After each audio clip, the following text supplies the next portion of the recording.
The 9th of March 2025, you're very welcome back. It's a bright Sunday morning here in rural Ireland. Lovely type of, you get this feeling, oh, we've survived the winter. Neocons, I'd ask you not to turn off to this because I know you're sick of hearing this stuff. But there is a theory out there, and there are a lot of people who say it, that there is a society or a secret organization that runs the Western world, and that it has certain traits.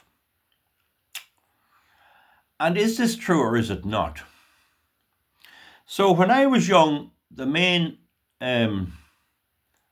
talk, we were Catholic people, nationalist people, Fianna Fáil supporters.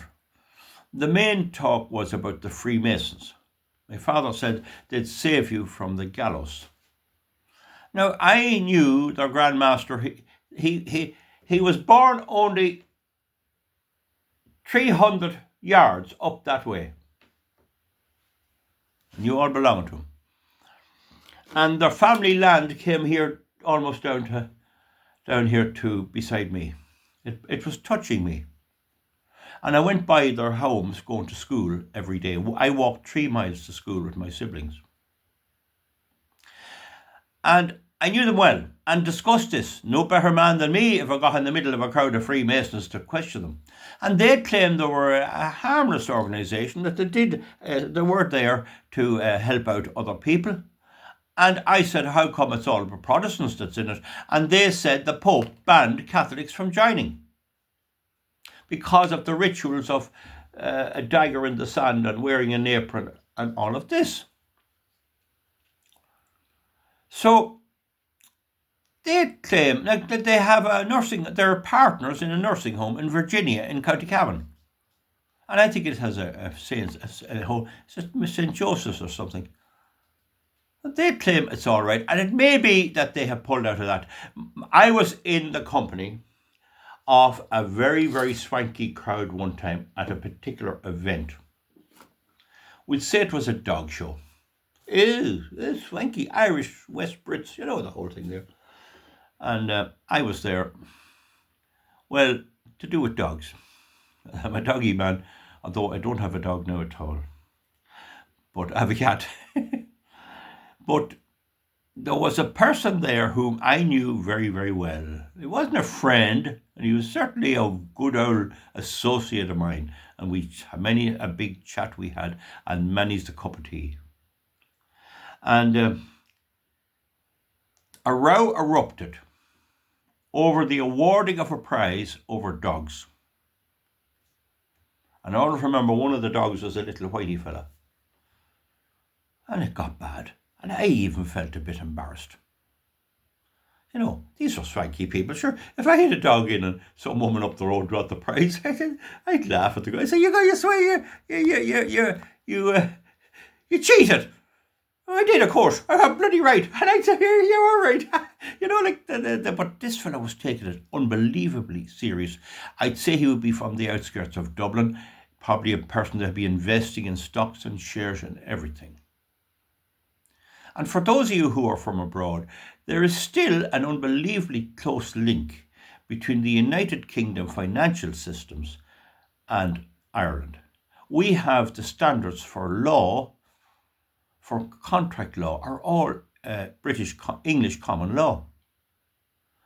Don't get too high about it. There are precedents in English common law created in the Irish High Courts, which are obeyed in Britain. You can argue cases. I think one of them is DPP versus Egan, about the compellability of a person to give evidence as an accomplice, and it excludes road traffic accidents. So I wouldn't get too excited about it. But anyway, this was going on. It was an outdoor event. And I just felt, when you think he'd have a bit more cop on, sure, it's only an old medal for a dog. But it was heated, and very heated. Nearly going to blows. And it was kind of affecting my enjoyment of the occasion. We were having great fun. There's some great dogs and things and that, and I have an interest in certain types of dogs.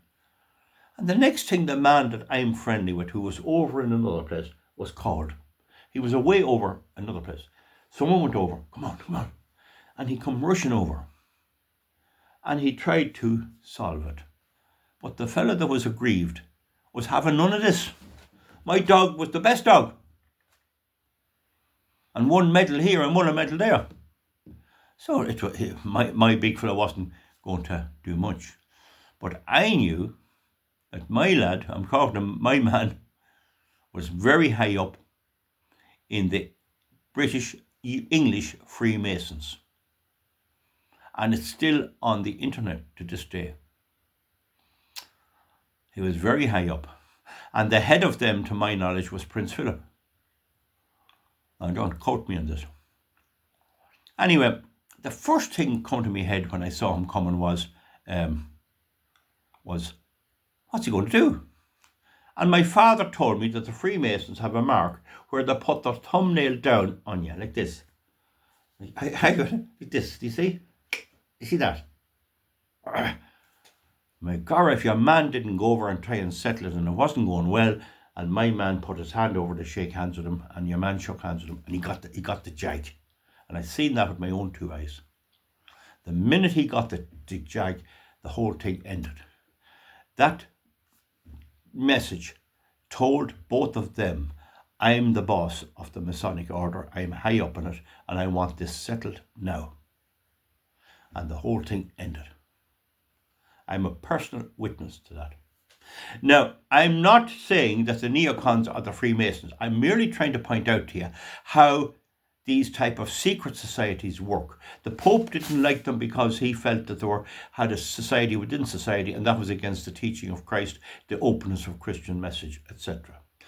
That's enough of that. I'm not making a big deal about it. They used to have their meeting in Clonus every year, meal and a bit of a talk. And there was nothing much. I wasn't at them now, but there was nothing much said. But I'd hear the report of it. Anyway, I'm only telling you what I know. Tell me I'm wrong. It's not a big issue. But the big view is that there's a thing called neoconservatism. And this is a big world organization operating in the West. And it's like the Freemasons, and it may have overlap, but it's not the same. It's certainly not an official organization. It doesn't have records or members as such. When in my former life, I was a policeman for 32 years, I didn't see much evidence of it because I was always watching out for evidence of this. I knew that the high officers were always talking on the phone, and I was trying to tap them and all that stuff. It wasn't easy. I was so busy. If I'd have time, I'd have put listening devices in their things, but you could be fined for that. You see, that's the problem. I never did it anyway, but I wish I had. But the thing about it is that I did think there was a bit of a hidden society there, and there is a wee bit of a hidden society in the Gardaí. But it's the Irish Republic, and it's not so easy. I'd say it's more so in the British police.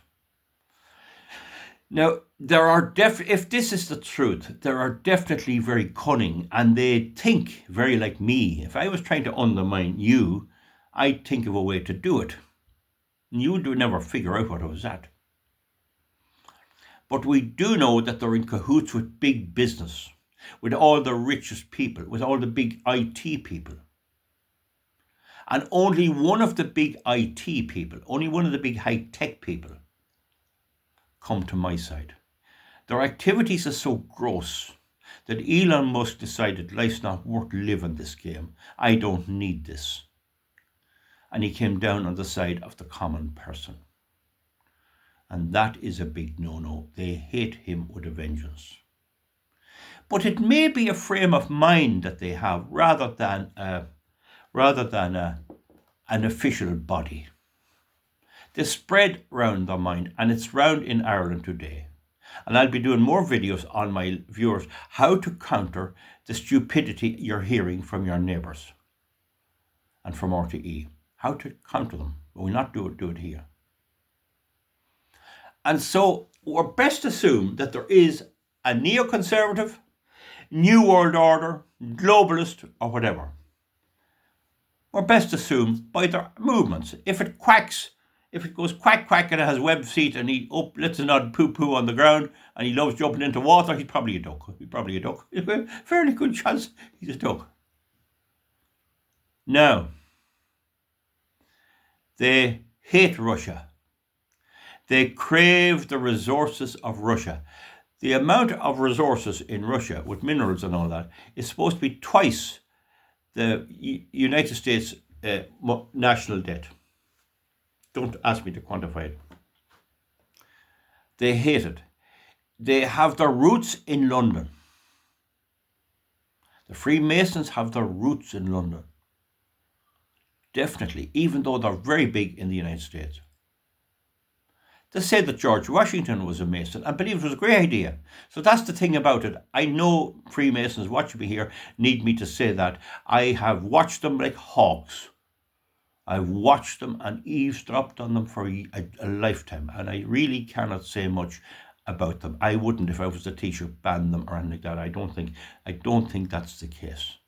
I think there's a bigger crowd, maybe not even connected with the Freemasons. There's a bigger crowd. And that's this neoconservative. Neo means nearly. Neocons, they call them. I don't know, is that a good name? To be honest, I've laboured over it and I can't come up with a good name. The World Economic Forum is one of them. Is part of it. Keir Starmer is a dedicated disciple. Ursula von der Leyen, another one. The European Union is their creation. They created it. They didn't sustain it, they created it. They offered certain rights and privileges to the people, and they never give them. They leave it that you can't claim them. They were dedicated in the American Democratic Party, and Christian, Catholic, Irish people vote Democrat, and they're voting for this group, which is infinitely worse than the Freemasons if they are bad at all. Get me point? So it's best assume that they are. But what we can do, if we can't prove they exist, we can give you their traits and what they think. Do you know all these films about ghosts and Dracula and what do you call them? All these Damien 2, the devil occupying people and all of that. It's the same idea. They're a kind of evil, but they're more into control. The Paris Climate Accord was an effort to get official control, to control the very fuel that we use. And by controlling our fuel, they were able to control us. They're using IT now to control where we are on the mobile phones, following us about, checking our phone calls and everything. People who want to communicate with me can drop a note in the post to Val Martin, Kingscourt, County Cavan, Ireland. Val Martin, Kingscourt, Ireland. And I'll get it, and you can give your details on that. Normally my post is not open, but my phones are being tapped all the time. In fact, if my phones weren't being tapped, I'd be very upset. It's a badge of honour. And I'm always getting those fake nuisance calls. That's them checking out the line. See, am I still there? Am I still on it? Or where am I? Where am I moving? So if I go to Galway today to a wedding, oh, he's in Galway. What is he doing over there? You see, that's what they're at all the time. And they spend an awful lot of money on this. Now, anyway, it's good. I'm delighted with it. I think they're going to get me here, and I say they're making a big mistake. I often have to meet people in the van. And I even believe that when we have meetings, and if I'm meeting in pubs, if they know there's a pub, in some cases they're able to put on high music so we can't speak. We had windmill meetings where the meetings were held in, the people that owned the hall were told to put on noisy heating, noisy equipment, generators, so we couldn't speak in the hall properly. So they work in a funny way. What we do know is they work. And what we do know is they're after getting the unbelievable bang of a sledgehammer across the head, President Donald J. Trump. He is not one of them. I don't care what membership he's in. He is not one of them. That fella is not one of them. He couldn't hide it. I watch him too close. He's not one of them. That's the funny thing. You see, the first thing they said, oh, he's wealthy, rich. Why would he bother with the common man? Why did Elon Musk? Because in the end of the day, having a free, good, honourable United States and world suits them too. What is their riches worth to them if there's no freedom for anybody? Because they could be eventually in the middle of it. It's like myself. If I was a multi-billionaire, I'd be messing about too. I'd be happy. I'd be on the ball. I wouldn't let down the common man. Their pleasure is helping the common man. That's what they get their kicks from. And it's lovely to see an ordinary person beating. I have helped ordinary, weak, simple people beat the whole system. And I brag about it. Get a few whiskies at a wedding, you'd hear me talking about it like hell. I wouldn't be telling any secrets. But people get a kick from that sort of stuff. It's sort of a Robin Hood business. It makes life worth living. So they want war. They're in the process of making weapons. Watch every move now. I now hear that Zelensky, when he flew to Washington, they had a deal. What Trump is essentially saying to the rump state of Ukraine, we want our people in there. We want the goodies out of it. We want to be able to mine and do all this. And if Putin comes in there, I'll give him a bloody nose. And he'll tell Putin on the phone, you leave our fellas alone. And it's out there. You see, but it'll be done in a kind of an over-the-counter way that Putin, well, all right, but I want over there. You see, this is the way they'll go on. This is the way good people behave. And so when Zelensky went over to sign the deal last Friday, you know the Friday, famous Friday, Bigara, I discovered the first place he was brought, it was a building near the White House.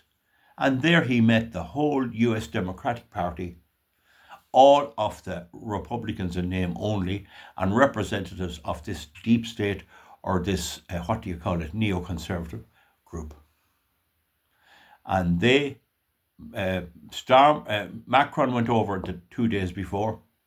Starmer went over as well and tried to soft Trump into backing them up. And Trump asked him, could you in Britain, could you beat the Russians on your own? See, that's the mark of the genuine person. Can you beat the Russians on their own? That question would never be asked in the deep state or the neoconservative circles. Simple question. And Starmer says no. See? So Zelensky spent a long time before he went in to meet Trump. And when he went into Trump, he was wound up like a toy soldier.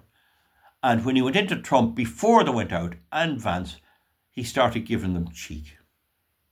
He told them where to go. Maybe they give him a few shots of cocaine, I don't know. And they told him, you dress the way you want to, let Trump go to hell. And the whole thing backfired. Originally, the people of Ireland and Britain and the world, some of them said, look at Trump, he's mad. He threw him out. But that's not what happened at all. Trump doesn't mind. He won't be going back for election again, and he has a lot to do in the meantime. He did assert it threw him out because Zelensky was not entirely his own man. He didn't have the power to go back in and say, right, here, I'm sorry, come on, we'll sign. God, wrong. He couldn't do that because he was wound up. He had a spring tension by the neocons. He got out. They discovered the whole thing backfired. They hadn't the brains to understand Trump, I could see. It all backfired. You know what happened. And Zelensky flew to London, where he was allowed cry on Starmer's shoulder. He flew back to Ukraine. The EU and the neocons had a big think, and their object is to get America fighting the Russians in World War III. They don't care about Zelensky. And it's now supposed to be that with the help of the Ukraine government, the remains of it, the parliament and all, that they told him that either you go back up and settle with Trump or you get out. That they were prepared to put the whole thing on the line and tell Zelensky, like it or not, we're going to horse you out and you can shoot or bull any way you like. And so Zelensky has agreed to go back. The problem is that Trump has even got wiser since. There's going to be no more meetings in the White House. Any agreements will be done in a lawyer's office somewhere. Maybe in Zurich or whatever, I don't know. We still don't know how the Brits already got the property. But this is part of their mindset. And what I would say to you folks on 20 minutes, don't expect me to prove these people exist. Just bear them in mind how they work and how they think. They could be a mindset, it doesn't matter. We know how they work. Now the other thing is, and just before I go, it looks like Europe is collapsing. This thing about moving the gold that I made in the previous video and all of that, it looks like Europe is collapsing. And they're not going to go down without a fight. And the one thing when there's stupidity, I mean, I've been constantly telling you here, go back and watch me videos if you don't believe me, the stupidity of Europe. And indeed, the stupidity of European voters. They're still putting in these crowd, even though we know in Romania the EU put out the duly elected president. So that's pretty desperate. They're pretty desperate. And war will protect them, because if they get a war going, that'll divert the attention away from them. And that's that neocons. They're stuck in there. And war is their only logical way out. But they're also helped by the historical situation that Eastern Europe has been a hotbed of war for hundreds of years. Ukraine was never a country as such. It was always fought over and the borders changing here and there. First World War. What was that about? Second World War. Hitler. Well, he was wrong. But with the exception of the cruelty to the Jewish people and that, what else difference would it make if we had to win the whole lot? Well, what a difference. Now, he'd be dead. They do not want Russia there. It's said that when there was one time there was Gorbachev and I think Boris Yeltsin, who was a bit of an alcoholic, took over and they got stuff on him. And he was handing over to Putin some way. And he says, I want you to guarantee me something. What's that? You'll always look after Russia. And Putin said, I will promise that. And that's what Putin is doing. Now, this deep state has another weapon, and that is sex. You know about the Jeffrey Epstein thing and all of this. It appears to me that they operate a group of people traffickers that get in young people, boys or girls, boys for the homosexuals, girls for the lesbians, and girls for the male heterosexuals who can't control themselves. They're eating beef and mutton every day and they're full of beans, like a horse getting too much oats. And they want young women and boys to gratify themselves. And this deep state manages this. If this is correct, Jeffrey Epstein was only the tool of them. He was there to get these people in and get them photographed with these people and get them blackmailed. Don't forget, in the meeting with your man Starmer and Trump, the first thing he handed him was a letter inviting President Trump, I don't mean to call him Trump, President Trump, over to meet Prince Charles. And there's talk of the Epstein files being exposed. God only knows what's in there. But please understand, it's not a case that all these people were out craving these youngsters and getting them set up for themselves. It was handed to them on a plate by the neocons or the deep state to get them under blackmail. And I have evidence, I think, reasonable, that Boris Yeltsin in Russia was one of these that was compromised. And he had to step down because if what he was doing had been known, he'd be scandaled and he'd have to go anyway. So we don't know what pressure is on some of the players in the world. Now, President Trump was photographed with Epstein, but you can't say that means he's in with him for child abuse. There's not a shred of evidence to show that Trump is into paedophilia. People are going on here, oh yes, oh yes, oh yes. He spoke on a bus about a fine-looking girl going up the street. Oh, he'd like to do. Who didn't? Hot man didn't say the same. And anything with Stormy Daniels was she was a hooker on the street, aged 36 or 7, not paedophilia. There's no indication of that, even though people will come on and say he is. Right? But he's not. And so he is in this position to expose this. So understand this neocon situation. One of the weapons, or one of the tools in the toolbox, is the trafficking of young girls and young boys. Get them in, get the sex going, get the bios in the nude, get them perpetrating these despicable acts on poor little children, and photograph them.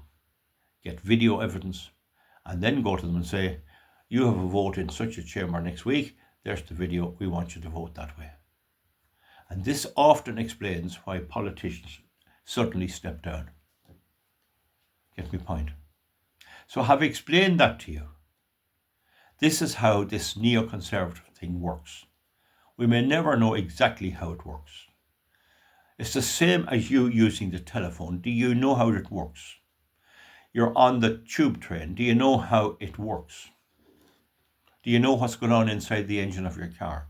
Probably not. Yet you could be a great driver. Some women drivers are good drivers. It's great. Good people driving along. They're better than me. But they couldn't tell you what's inside the car and I could. Do you know what I mean? So you don't need to know exactly how it works. What you do need to know is that it's there and it does work. And they have a full grip on RTE in Ireland. All of the medium. Full grip. They control the payments from the government to them. Only their side of the story is allowed out on the media. And they're everywhere. They're in monarchy, royal families worldwide. They're everywhere. If there's the slightest weakness in a man or a woman for paedophilia or anything else, they'll organise it that he'll be roped in.